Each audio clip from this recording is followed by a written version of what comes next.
Welcome to the Automate and Grow podcast, brought to you by Cloud Advisory. All right, welcome to episode 13 of Automate and Grow, and I'm here today with my friend Nick Hughes. And Nick Hughes is the CEO and founder of Founders Live, which is a series of events that started out in Seattle but now is growing rapidly across the country. And I wanted to talk to Nick for a couple reasons. One, to find out what's going on at Founders Live, and also we have an event coming up together in New York, so make sure that we talk a little bit about that and invite people out. So Nick, thanks a lot. I appreciate you joining me today. Hey, thanks for having me. Excited to talk. So Founders Live, the concept is, and I'm probably going to get this wrong even though I'm helping with an event, but it's a networking event for startups and founders, and particularly at every event there's 5 pitch companies. So what is it about Founders Live that's, first of all, what made you start Founders Live? Like, how did you get to this point where you started such a great event? Yeah, that's a good question. I guess the short pitch is, Founders Live is a global community and a social platform for entrepreneurs. And we bring together people from all around the world, both online in the global social community, but we also hold these events that are happening in a growing number of cities, as New York being one of the next cities to launch, which we're excited, and we'll talk about that later. But, I guess to simply say it, I did not. So there's 2 things. One, here in Seattle, I started this about 4 years ago. It was under a different name, but there wasn't an event that I saw in Seattle that kind of met the requirements that I felt were needed to be there as a startup founder. And some of those are around, kind of the values, the core values that you see now that are wrapped into the event. The casualness. One of the things I saw with events here in Seattle was, even though it's startup world, it was still a little awkward and stiff. And so I wanted to create a fun, casual event that had, loud music and, drinks and food, and just allowing people to feel comfortable. And then lastly, I wanted to build something that brought entrepreneurs together from all around the world. So you see a lot of one-off pitch events in cities. That's cool, and they might be for raising money or whatnot, but I did not see something, or there's very few brands around the world that have these hyper-local feeling, but also a global community that is brought together around a common theme. So that's why I started Founders Live, and it's been fun. Amazing. And then, so at a typical Founders Live event, kind of maybe describe what happens, because you mentioned like some of the culture and the theme around it, but what can I expect if I show up to a Founders Live event? Yeah. So, first off, when you walk in the door, we're crafting it to make it feel a little bit like you're walking into a bar or a club. And what I mean by that is there's going to be music, right? So, if you've ever been to a networking event that there is no music, that's like, it becomes very awkward silence. People walk up to you, they don't know how to strike up a conversation. So you're going to walk in and, you're going to feel comfortable from the moment you walk in. There's going to be food and drink, clearly there's people there. And what I say when we have these core values, one of them is what we call respectful authenticity. And the fact is this: we are really strongly promoting, treating people authentically, having an inclusive experience and environment. Hopefully that room is almost 50-50 male-female and has a diverse culture. So, we're really just doing a lot of things to make you feel comfortable when you walk in the room. And then, you're going to grab food, you're going to grab drink, whatever. And so the first hour is really just a networking and fun experience. Then we turn off the music, shut down the lights, sit down. Okay. So everyone sits down, and what's going to happen is 5 early stage companies are going to pitch. But the unique thing is these pitches are not 10 minutes long. They're 99 seconds at most. So it's a timed pitch. So 5 founders are each going to talk for 99 seconds. But then after that 99 seconds, presenter 1 will then get 4 minutes of audience question and answer. So now it's the audience's turn to ask, okay, what about the competition? Who's your customer? How did you come up with this technology? That sort of thing. So it's 99-second pitch, 4 minutes Q&A. Presenter 2, 99 seconds, 4 minutes Q&A. Very brief, very fast-paced. We cycle through the 5. And then what's really cool is, as an audience member, you then get a chance to vote on which one you thought was the best. So we do a voting right after that using Founders Live, and everyone casts their vote, which one they thought was the best opportunity, best pitch, which one flowed the smoothest, and which one resonated with that individual. Categories. Yeah, and then then there's a winner. So we bring the winner back up and we highlight them and talk a little more about their concept, and it's really fun, casual, and it flows in a very fast-paced way. So and then the last hour, after all that's done, hang around, network a little more, drink a little more, and then usually some people go out afterwards or whatever. But that's the night. It's unique. There's not other events that are happening in that exact fashion, and we found there's a recipe there that seems to be working now in 13 cities. So amazing. So it's obviously, to your point, it's expanded beyond Seattle. What other markets are you guys in now? Yeah, we're in a lot on the West Coast. Actually, so I don't know, listing them off. We're in Denver, we're in Boulder, we're in Chicago, Dallas, Austin, Atlanta, Los Angeles. Obviously, New York is opening up. Detroit is launching.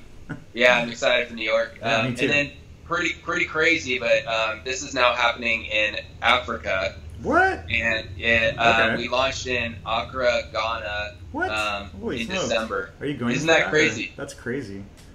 Yeah, it proves that my fundamental belief is entrepreneurship is everywhere. It has no borders, and no matter where you live in the world, there's creativity and innovation, and we want to bring people together around that. So yeah, Africa, many different countries will start launching Founders Live in the next year to 2 years. We're excited.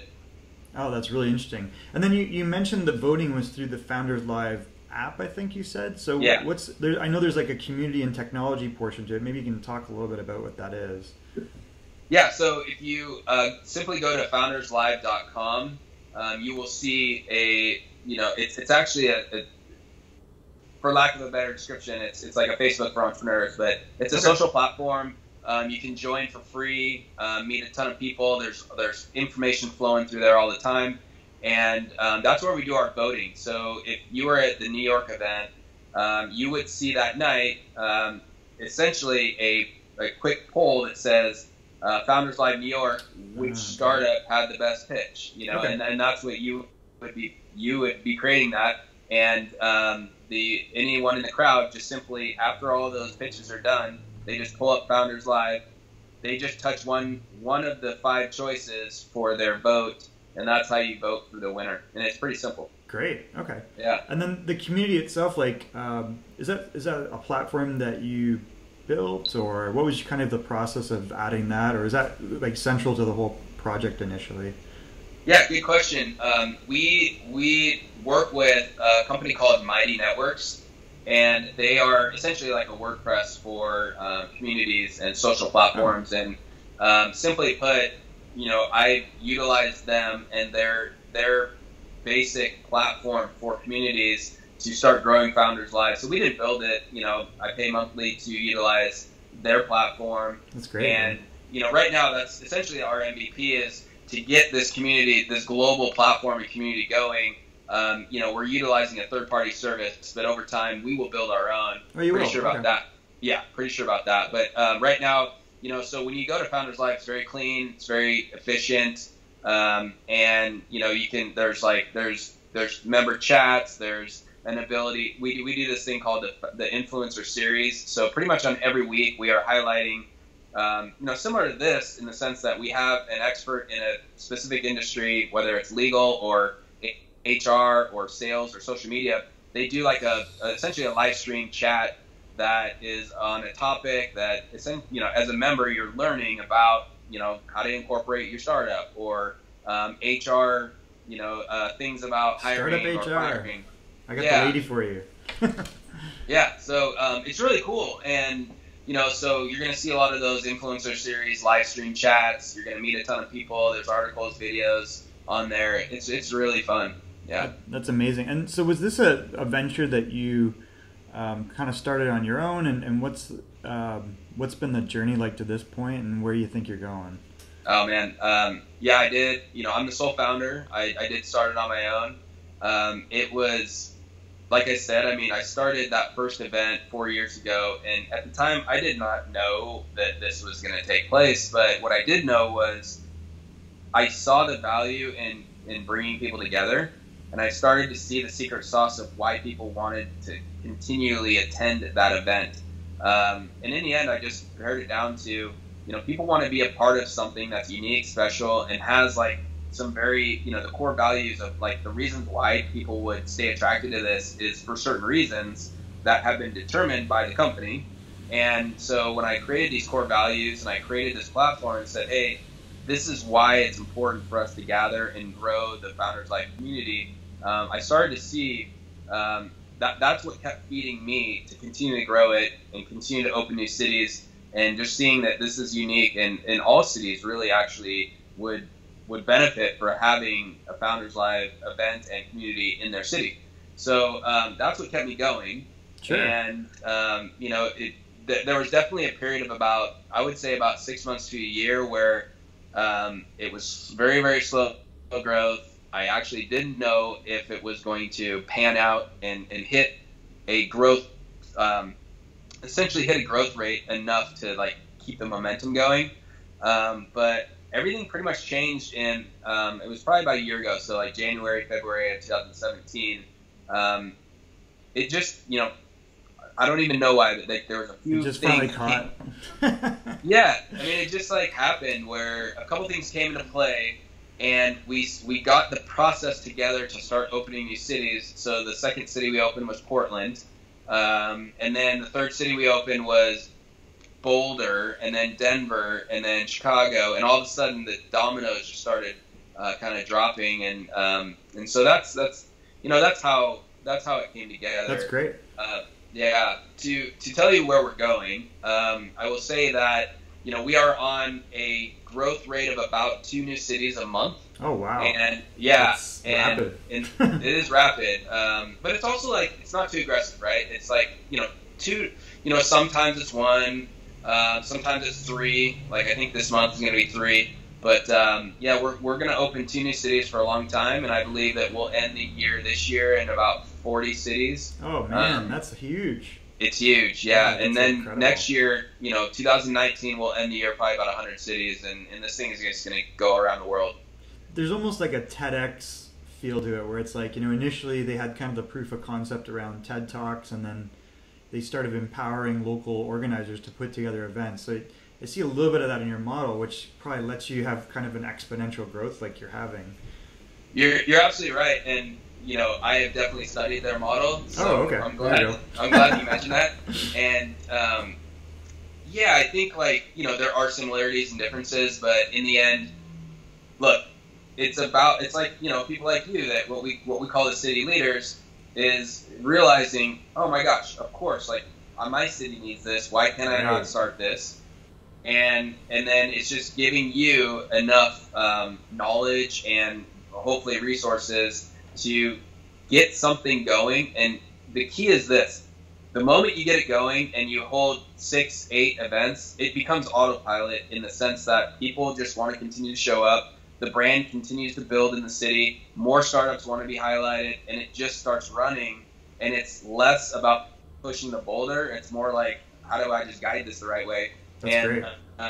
Yeah, and I think we can do that in hundreds of cities. And so, yeah, there's a model similar to TEDx, but this is highlighting emerging startups and talent versus having people stand up and talk in front of, presenting a concept. This is more like presenting a business or a startup.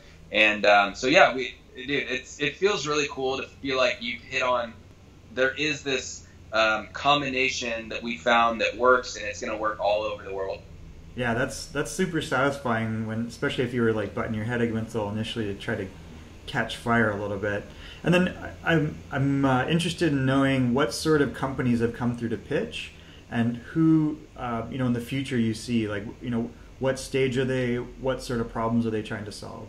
Yeah, we really, what we say early stage companies, that means between a bootstrapped and a Series A financing. Okay. So any company that is just getting going, but clearly they have a product or service in market. So what we don't highlight is, hey, this is my slide deck idea. Oh. We don't want like vaporware. We want something that people can see, touch, and feel and use. And then secondly, on the high side, if you're bringing in 5 companies and one of them has raised $10 million and everyone else has raised like $250,000, that's not necessarily going to be very fair. Most likely that higher level company is going to win. So we just try to stay around that. Like if you've raised some seed stage funding, that's great, but anything below Series A is great.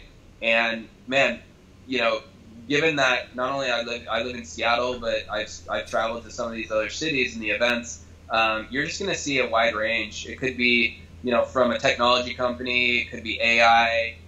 We've had a number of consumer apps like dating apps. You're going to see SaaS platforms, like some interesting like business to business software models.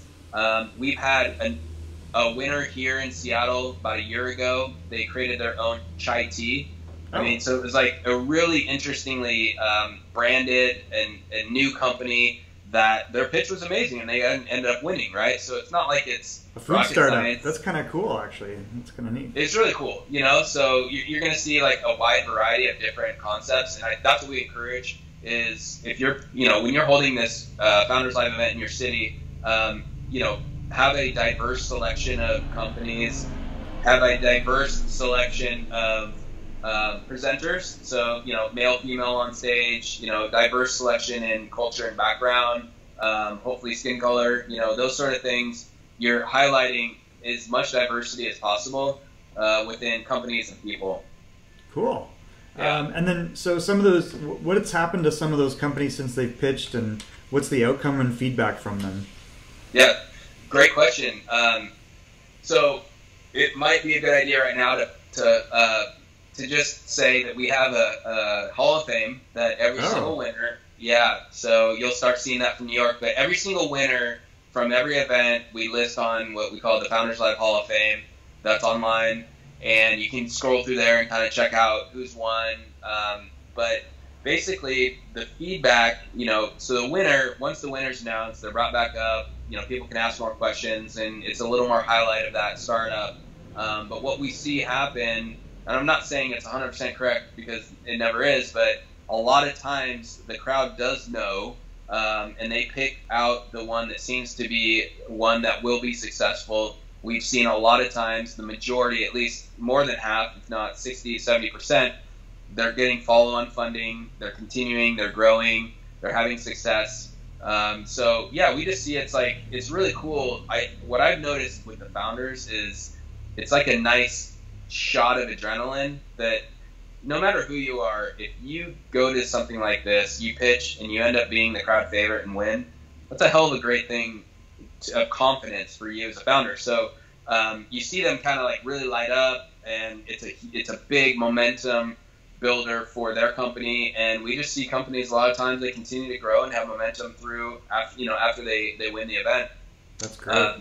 Yeah. So one of the things that we want to do going forward is do things like this, right? Like we're going to start a Founders Live podcast or media. You heard it here first. You heard it here first. Which, I will just say that I just need to. I'm interested in how you're doing this because I need to put together something very similar to this. Sure. But we do different things like what we call the Founders Live conversations, and those are more highly produced, edited conversations and interviews. Okay. And so we're looking to take all the winners from all these cities and create media. And highlight them, doing interviews like this and distribute them across the platform. And those are the things that over time, as this company grows and we get more diverse just from a team to a funding standpoint, we'll be able to bring more advantage to the winners that come out of those cities, from a coverage to media to, maybe even better introductions to corporate investors or things like that. That's what we're looking for over time. I can see like a natural progression where, well, first, actually, I had one question I was going to ask, which is, are you seeing like angel investors and maybe like accelerators or incubators come to the events? Yeah, so we don't at all promise like you're going to meet an investor or you're going to win money, but what we do see is just naturally, like because Founders Live is a fun event and you're going to see early stage companies, angels definitely start filtering in. They just want to attend. So yes, Okay. and then over time, I will say this: you also heard it here. We're looking at how to incorporate funding, whether that's a specific fund from Founders Live that would strategically invest in certain companies. Would it be something like, man, if you look at in 2 to 3 years in the future, if we're in hundreds of cities where we have millions of eyeballs, or at least we're hitting millions of people, why can we not create some sort of crowdfunding experience where the companies that are presenting coming out of New York or LA or Boston or whatever, if they pitch that night and that event is live streamed, why couldn't people around the world actually maybe throw in some money and invest in them? That's a good idea. And I was going to ask that next, but so I'm glad you brought it up, because it seems logical that you would extend it to an accelerator or an incubator model or even a fund. But the crowdfunding part's really interesting. I'm not really up to speed on a lot of that, but that seems like it might be a viable option where, hey, you're there pitching for people, you hear something you want, like buy into their rewards, or if you're an investor that can do this, then I'll just say that it's today it's difficult and we're not going to entertain that, but I think over time, when you look at when you look to the horizon of what's coming, we're definitely looking to, as we build and have a global reach, we'll definitely look at how we incorporate the opportunity for people around the world to possibly invest. And that's all I'm going to say, because I don't really know. But it sounds like a future possibility that makes logical sense. It is a future possibility, just from the legal aspect and all that. What I will do too is I will introduce you to someone that's important in that space of forming funds in San Francisco. And actually, now that I'm thinking about it, that's a guy that I should be talking to. Yes. So it'll be a double thing. I'll reach out to him and I'll make an introduction. So that's our takeaway from this that I'll give to you. I appreciate that. Well, I want to be conscious of your time. This is all super exciting. I'm really pumped because the first Founders Live New York is going to be February 28th at Soho Places. And actually, in the prior episode, I actually interviewed Virginie from Soho Places, who have provided the initial space. So I'm pretty excited about that. That's great. Yeah, she was really interesting. So that's another interesting conversation that people probably saw before this one, I hope. But so I'll wrap up on two things. Unless first of all, is there anything else that we haven't covered that you think is important that we should talk about? No, I would just say if you are anyone that's creative or founder or even just interested in this whole entire industry of starting companies and early stage startups, check out Founders Live. It's free to join. You're going to meet really cool people there, and then definitely if you're in New York. We're actually, if you just go to founderslive.com, you will see the cities we're in. So we're in, we'll now have, at the end of this month, 13, if not 14 cities that we have events in. So, check them out. But if you're in New York, check out the one on the 28th. It's going to be great. So I'm going to wrap with two questions. The first one, and I probably can guess what it is, but I'm not going to anticipate. I keep anticipating the answer to these things, and they end up being totally different. But Nick, how are you changing the world?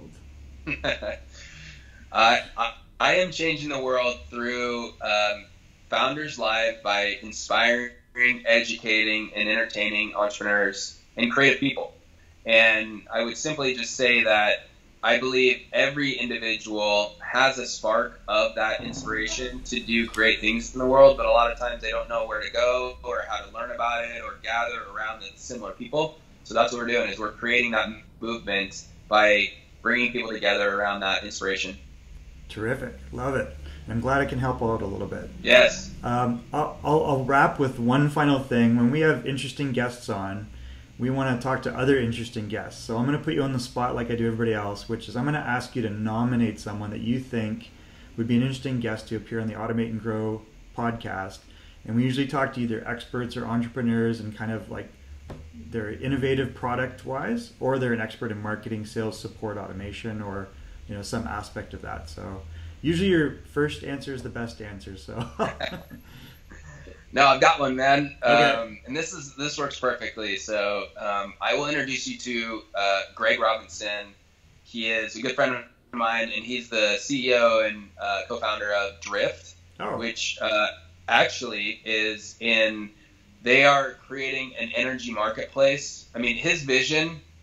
By the way, if you get him on, and I think you will, dive deep on his vision of the future of renewable energy and a marketplace, a peer-to-peer marketplace to trade and get energy at a quite a bit lower cost.